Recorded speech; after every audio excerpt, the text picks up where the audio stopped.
Il avait demandé à son épouse de l'enterrer avec tout son argent. À la place, elle a fait quoi?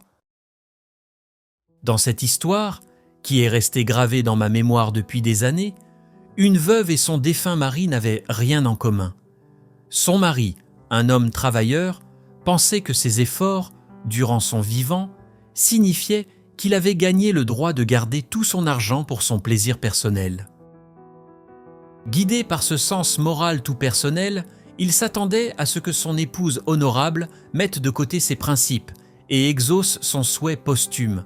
Durant l'enterrement de son époux, cependant, elle a fini par trouver un moyen de rester totalement intègre, tout en exaucant ce souhait.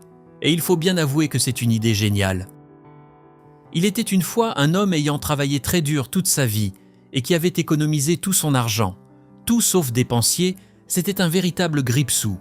Il aimait l'argent plus que tout et juste avant sa mort, il demanda à son épouse « Écoute-moi bien, à ma mort, je veux que tu m'enterres, dans mon cercueil, avec tout mon argent, parce que je veux emporter tout mon argent avec moi dans l'au-delà. » Il obligea ainsi son épouse à lui promettre de s'exécuter et de l'enterrer à sa mort avec toute sa fortune. Un jour, il rendit l'âme. Il était allongé dans le cercueil pendant que son épouse et leur meilleur ami se recueillaient près de celui-ci.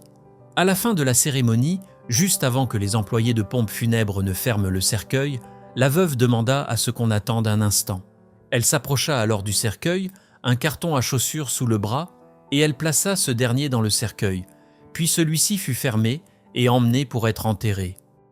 Son ami lui dit alors « J'espère que tu n'as pas été assez bête pour laisser tout cet argent avec le cadavre de ce vieux pingre ?»« Si, je lui ai promis, » répondit-elle. « Je suis une bonne chrétienne, je ne mens jamais.